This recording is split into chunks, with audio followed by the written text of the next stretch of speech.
Shalom Elohim, haleluya, puji nama Tuhan. Semangat pagi Bapak Ibu Saudara yang dikasihi Tuhan kita, Yesus Kristus. Jumpa lagi bersama saya Pendeta Samuel Mawuntu dalam Renungan Pagi ke 1950 hari. Renungan pagi ini mengudara. Puji Tuhan. Bapak Ibu Saudara yang dikasihi Tuhan, sebelum kita membaca, mendengarkan, dan merenungkan firman Tuhan hari ini, mari kita berdoa. Minta pimpinan Roh Kudus. Kita berdoa. Bapa di surga, berbicaralah kepada kami semua. Pakai firman Tuhan ini untuk menegur kami, menasihati kami, meneguhkan iman percaya kami. Dan pakai firman Tuhan ini untuk memberkati kami semua. Di dalam nama Tuhan Yesus yang adalah firman Allah yang hidup, kami berdoa. Amin. Haleluya.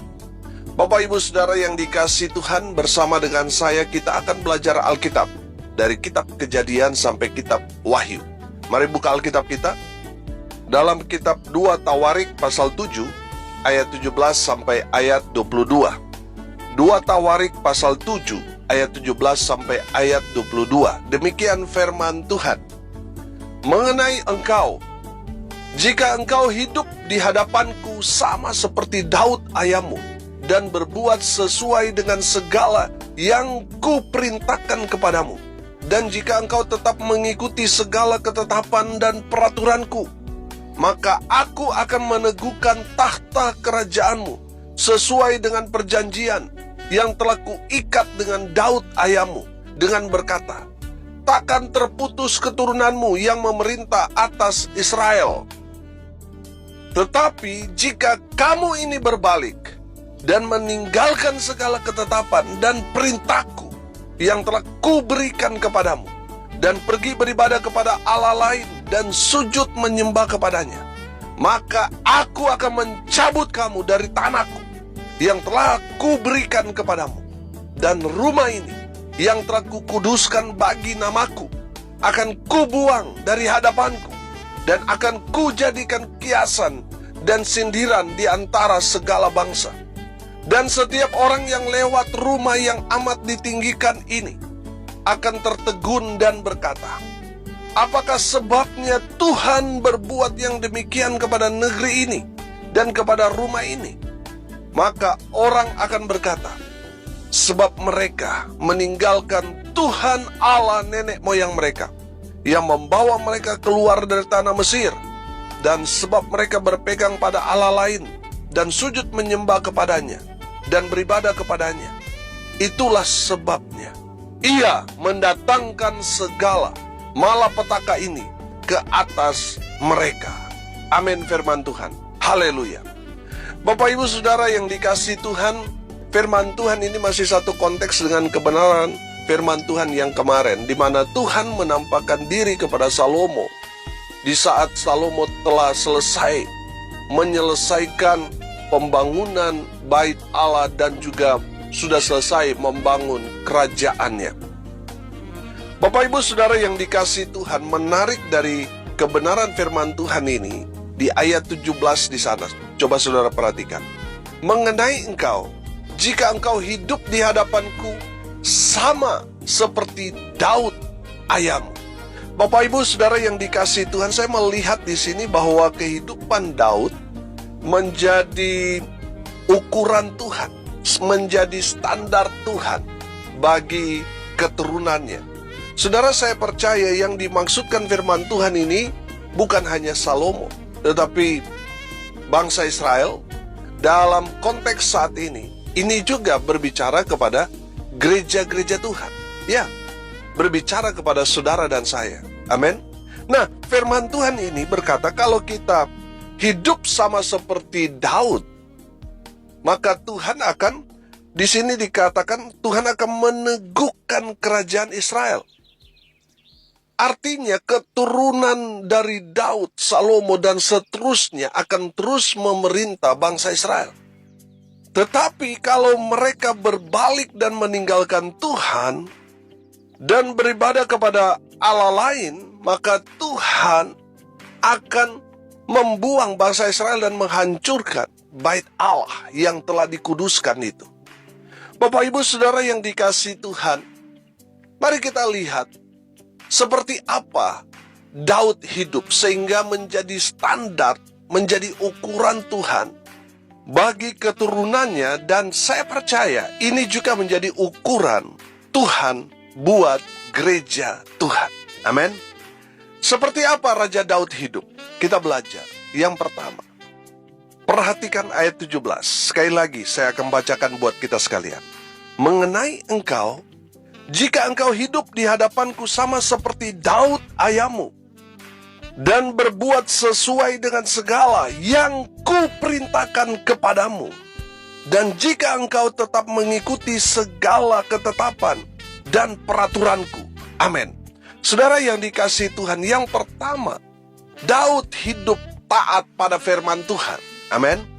Bapak Ibu Saudara yang dikasihi Tuhan, kita tahu perjalanan Raja Daud, bagaimana dia sangat-sangat taat pada firman Tuhan.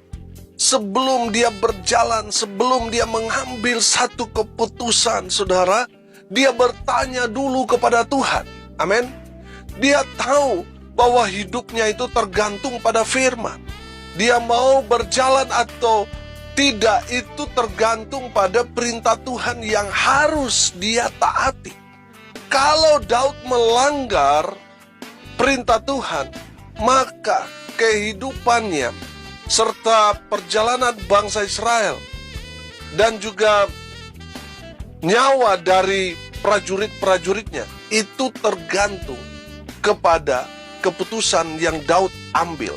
Nah, kalau dia salah, dia melawan firman Tuhan suruh dia ke kanan, dia berjalan ke kiri, dia tidak taat pada firman Tuhan, itu akan mengakibatkan bukan hanya Daud yang terancam, tetapi yang akan menjadi korban prajurit-prajuritnya.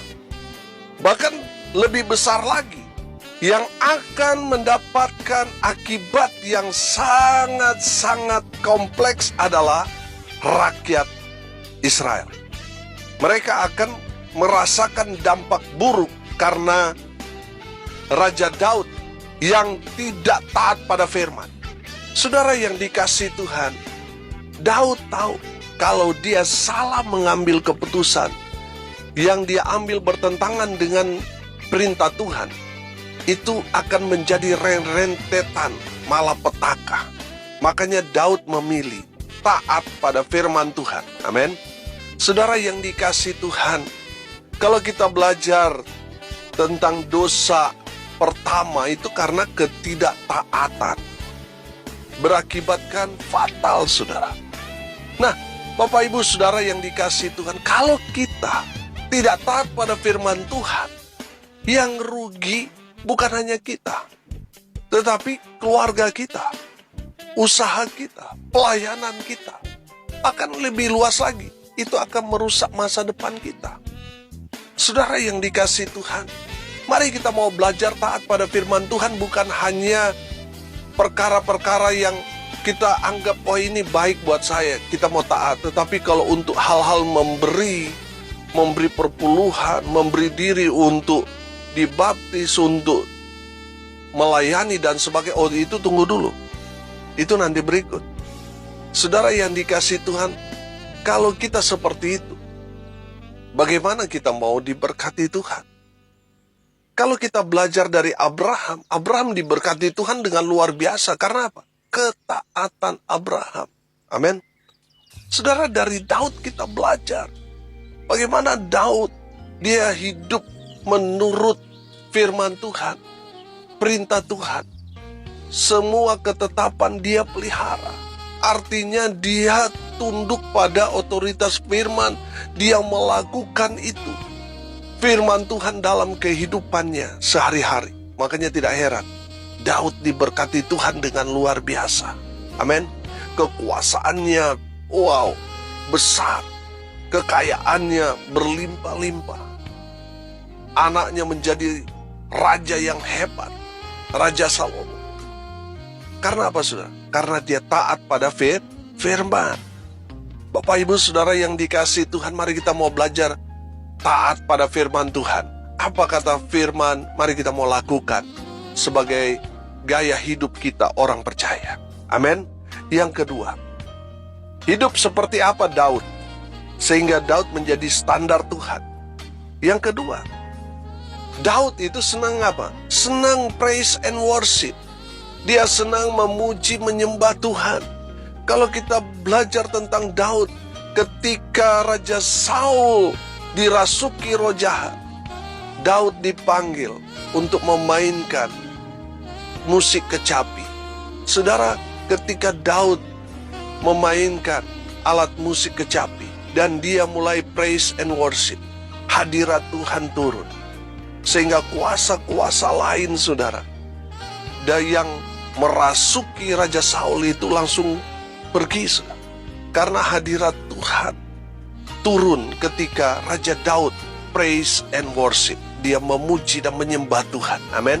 Saudara yang dikasihi Tuhan, kalau saudara mau dalam rumah tangga saudara, kuasa-kuasa lain yang mengintimidasi keluargamu itu pergi dari rumah saudara, adakan praise and worship, memuji menyembah Tuhan di dalam rumahmu. Mungkin ada anggota keluargamu yang diserang oleh kuasa kegelapan. Saudara nggak usah pergi ke dukun, karena kalau saudara sudah pergi ke dukun, saudara akan menemukan bahwa perjalanan saudara bukannya semakin baik, justru akan semakin buruk. Dan orang-orang yang saudara kasih itu akan diambil satu persatu untuk menjadi tumbal. Saudara yang dikasihi Tuhan, ketika ada anggota keluargamu diserang oleh kuasa kegelapan, saudara ambil waktu memuji dan menyembah Tuhan, supaya hadirat Tuhan itu turun. Seperti Daud, dia memuji menyembah Tuhan. Kuasa gelap yang menguasai Raja Saul pada saat itu langsung pergi.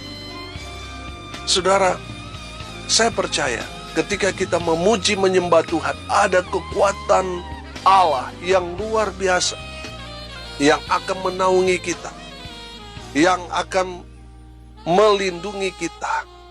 Dan saya percaya saudara, ketika kita mengambil waktu untuk praise and worship, kita akan keluar menjadi orang-orang yang lebih dari pemenang. Amin. Saudara yang dikasihi Tuhan, ambil waktu untuk memuji menyembah Tuhan. Saudara, Daud menyenangkan hati Tuhan. Karena apa? Daud itu senang memuji menyembah Tuhan. Saudara, selalu saya katakan, Tuhan tidak mendengar suaramu yang bagus ketika saudara bernyanyi. Tidak. Karena yang Tuhan lihat itu hati kita. Banyak orang suaranya bagus tetapi bukannya memuji menyembah Tuhan, tetapi apa? Memuji menyembah setan, saudara. Saudara dan saya anak-anak Tuhan, ambil waktu untuk menyenangkan Tuhan dengan menaikkan pujian penyembahan kepada Tuhan. Haleluya. Saudara yang dikasihi Tuhan, coba perhatikan kita ketika kita lagi senang, sedang kita ada dalam tekanan, persoalan, saudara. Ketika kita memuji, kita ada ketenangan, ada kekuatan baru. Amin. Jadi saudara yang dikasihi Tuhan, di saat saudara suka maupun duka, naikkan pujian penyembahan kepada Tuhan. Dan saya percaya saudara, sama seperti Daud, ketika kita praise and worship, hadirat Tuhan turun. Kalau hadirat Tuhan turun, saudara, pasti apa yang kita kerjakan, lakukan, pasti diberkati Tuhan. Amin. Haleluya. Yang ketiga, saudara, seperti apa Raja Daud hidup sehingga kehidupannya menjadi standar, menjadi ukuran Tuhan bagi generasi selanjutnya. Yang ketiga, Daud tekun beribadah kepada Allah nenek moyang Israel, Allah yang disembah Abraham, Ishak, dan Yakub. Haleluya. Bapak Ibu Saudara yang dikasihi Tuhan, Daud tekun beribadah kepada Tuhan, sehingga tidak heran Daud diberkati Tuhan dengan luar biasa. Kalau bicara tekun itu bicara konsisten. Saudara yang dikasihi Tuhan, kalau saudara beribadah Senin Kemis, itu berarti saudara nggak konsisten. Konsisten itu berarti saudara terus beribadah dulu, sekarang, bahkan selamanya. Saudara terus beribadah kepada Tuhan, terus melayani Tuhan, itu tekun namanya. Tapi kalau saudara sekarang rajin, bulan depan saudara sudah malas, 2 bulan depan saudara sudah menghilang, itu bukan tekun saudara, tapi malas namanya. Tapi saya percaya pendengar tidak ada seperti itu. Amin. Semuanya orang-orang yang tekun beribadah kepada Allah Israel. Haleluya. Bapak Ibu Saudara yang dikasihi Tuhan, di dalam firman Tuhan di ayat 19 di situ dikatakan, tetapi jika kamu ini berbalik dan meninggalkan segala ketetapan dan perintahku yang telah kuberikan kepadamu, dan pergi beribadah kepada Allah lain dan sujud menyembah kepadanya, maka aku akan mencabut kamu dari tanahku yang telah kuberikan kepadamu, dan rumah ini yang telah kukuduskan bagi namaku akan kubuang dari hadapanku, dan akan kujadikan kiasan dan sindiran di antara segala bangsa. Saudara yang dikasihi Tuhan, kalau Salomo berbalik dan meninggalkan Tuhan, kalau dia tidak taat pada firman Tuhan, dia tidak tekun beribadah, dia tidak hidup sama seperti Daud yang senang memuji menyembah Tuhan, maka Tuhan akan mencabut. Kalau saudara perhatikan di dalam ayat 20 di sana, kalau kita baca di dalam versi firman Allah yang hidup, di sana dikatakan begini, maka aku akan membuang umat Israel dari negeri yang telah kuberikan kepada mereka, dan aku juga akan menghancurkan bait Allah ini, meskipun aku telah menguduskannya bagi namaku sendiri, maka aku akan menjadikannya suatu cemoohan dan sindiran bagi bangsa-bangsa lain. Saudara yang dikasihi Tuhan, bukankah ini terbukti? Makanya kalau saudara lihat, di Israel itu ada tembok harapan. Hanya itu yang tersisa dari bait Allah. Saudara, hanya tembok itu. Selain daripada itu, bentuk fisik bangunan bait Allah sudah runtuh. Karena apa? Bangsa Israel meninggalkan Tuhan. Mereka tidak beribadah kepada Tuhan.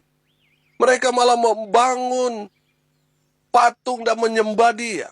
Itu kan perbuatan yang menyakiti hati Tuhan. Nah, firman Tuhan dikatakan, kalau mereka berbalik meninggalkan Tuhan, tidak beribadah kepada Tuhan, maka Tuhan akan membuang mereka. Dan betul, saudara lihat perjalanan bangsa Israel, sejarah mereka. Mereka dibuang ke Babel. Mereka tercerai-berai di tahun 70. Bagaimana penganiayaan hebat terhadap orang-orang Yahudi. Dan mereka harus keluar dari tanah yang mereka miliki, yang sudah mereka duduki sekarang. Kalau saudara belajar, Palestina itu kan sebenarnya mereka pendatang di tanah itu. Karena tahun 70 orang-orang Yahudi diusir dari tanah mereka. Dan nanti tahun 1945 atau 46 baru mereka kembali, saudara. Hampir 2000 tahun mereka tercerai-berai, baru mereka balik. Mereka kembali sudah ada orang Arab di sana. Padahal itu adalah tanah yang Tuhan berikan kepada bangsa Israel. Akte tanahnya ada di Alkitab, di kitab Yosua. Saudara yang dikasihi Tuhan, karena sudah ditinggalkan ribuan tahun lamanya, jadi orang-orang Arab di sana sudah beranak pinak ribuan tahun, sudah 1000 tahun lebih, hampir 2000 tahun. Jadi mereka sudah punya sejarah sendiri. Karena sudah beranak pinak, tiba-tiba bangsa Israel pulang dari semua orang-orang Israel yang tersebar karena penganiayaan. Karena di mana mereka ada, mereka teraniaya, mereka dibunuh, mereka dikucilkan, sehingga mereka berkomunikasi untuk kembali ke tanah yang Tuhan sudah berikan kepada mereka. Ketika mereka kembali, orang-orang Arab di sana yang sudah tinggal, mereka masuk, terjadilah perang. Saudara yang dikasihi Tuhan, nanti di lain waktu kita bahas tentang sejarah Israel. Nah, kira-kira seperti itu, saudara. Semua tergenapi. Karena apa?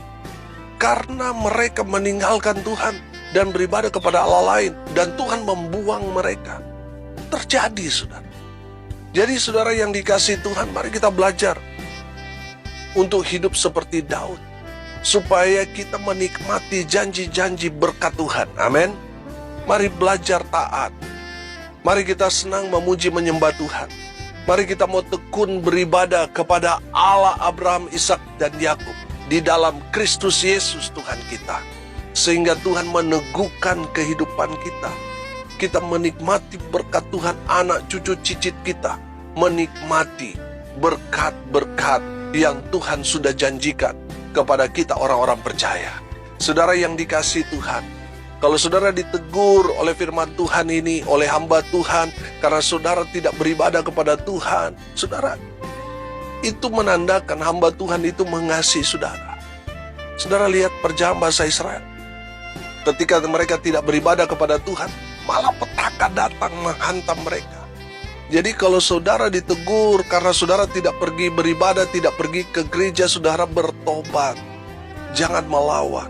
Karena di saat saudara marah melawan orang yang menegur saudara karena saudara tidak beribadah kepada Tuhan, saudara akan tertimpa malapetaka. Saudara baca nanti di ayat 22, di mana Tuhan mendatangkan malapetaka kepada Israel karena apa? Mereka berbalik dari hadapan Tuhan. Mereka tidak beribadah kepada Tuhan, sehingga Tuhan mendatangkan malapetaka. Tuhan menghancurkan bait Allah dan membuang umat Tuhan.